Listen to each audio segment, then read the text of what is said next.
Okay, Nordschleife season 2017 has started. For me, it started with the BMW Z3 Coupé because the BMW Z4M, this car, wasn't ready yet. Now it is, and I'm extremely happy to report I will be driving this car around the Nordschleife next weekend. As many of you might think, why oh why did Dr.C bought a BMW Z4M Coupé as a track tool? Nordschleife track tool, that is. True. Buy a Porsche, buy any Porsche, and you will have faster lap times, easier.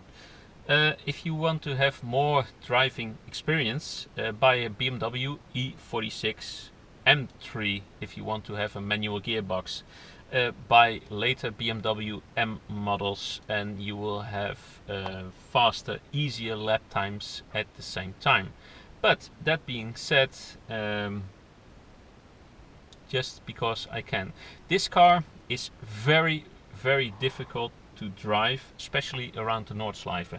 It's a very unstable car, and it took me about 3 years to get it to its current shape, with all the downforce, with the suspension mods, with the manual gearbox mod, to give its full potential to me, while still being a very difficult to drive car, taking the driver's full maximum potential. Because it's a manual, you will have to learn the heel and toe downshift method, otherwise you will spin out on the downshifts because of the lateral G-forces at the Nordschleife. It goes a little bit like this. Hope you can see it. On the downshift you will depress the clutch, hit the brake, and yeah, you see how difficult it is. You have to depress the clutch, hit the brake, and depress the throttle for a short blip, and then downshift, and maybe if you're lucky downshift from 6 to 3rd, so you can do that 3 times in a row. How good can it be? And that all with speeds on average of 250 kilometers to 100 kilometers for slowing down. If you don't do that, you will spin out and hit the barrier. So that's not fun. Downshifting like this on these speeds is real good fun. This car keeps me hooked and addicted to the Nordschleife. For me, that's a good thing. My wife still thinks it's a good thing, and she still is allowing me to come to the Nordschleife every second weekend. How good can it be? For this coming season, I have some things in mind to show you. Obviously the full laps, fast laps, and nice laps. Most of the time I have real nice laps with my friends. A lot of my friends have very special cars, and well, we have nice laps together, safe and fast. That's for us, it's the most important thing, to be safe and just to have fun. Maybe you will see fast lap times, but that isn't our goal. It's just to have fun.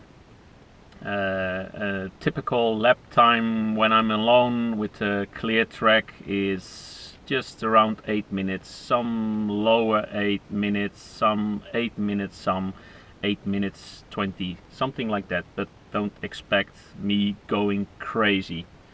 I always take care that I have a safety margin of about 10 to 15%. I like to keep myself healthy, my cars healthy and other people healthy. Just fun. As a saying goes,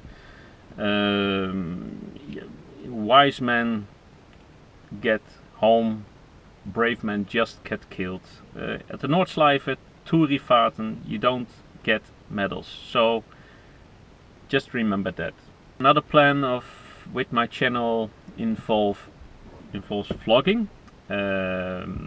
I started out vlogging the second part of 2016. For me it was highly enjoyable, and as I found out with my subscribers, they liked it too. So I will keep on that road, and I will make vlogs of my track day weekends at the Nordschleife. For me it's about showing my day of fun with the cars, with the track, with my friends, with the extremely beautiful surrounding, and also showing you some tips and tricks how to get the most of your track weekend. Most of you people aren't so lucky as me that every second weekend you are at the ring, and maybe I can help you when you are at the ring 2 times a year with my tips and tricks to get the most out of your track day weekend, because the Nordschleife is a very nice place, but it has its ugly things for sure. And just if you know them, then you can stay away from them to maximize your enjoyment. I'm now having my 5th year ticket, so I started out as a complete noob. Didn't know what I was doing, didn't know how to drive. One of my videos can prove that. I made a video with a split screen of my first lap ever on the ring, and when I had my 4th year tickets. Very amazing for me to see myself. Check it out, I will give a link in the description. Okay, now it's the 5th year, so maybe it's fair to say I'm an experienced ring driver, and I've made some mistakes myself, and I've learned from them. That's the most important thing. If you make a mistake on the Nordschleife, you are to blame for it yourself. You have allowed yourself to get in that situation. I will show you some old videos of my mistake, explaining why it happened, so maybe people can learn from it. In my vlogs I will also give some attention to hotels, where to eat, nice spectator spots, where to go when you have car trouble, where you can rent race cars, what happens and what's involved in case you crash on the Nordschleife. And trust me, a lot is involved when you crashed. If you're lucky, a hospital isn't involved, but in any case your wallet will get wounded badly. It's unbelievably expensive when you crash. It's not only your car, because for foreigners no insurance will pay the damage, and it's not only your car. You can cause a crash to somebody else. You have to pay for that. If you hit the barrier, you have to pay the full repair of the barrier. If they have to close the track for safety reason, you have to pay a fee per hour for that track closure. And well, what it's insane where it can be thousands and thousands and thousands of euros, and not every wallet can manage that. It can bankrupt you. So think of it. So please remember that. Very, very expensive.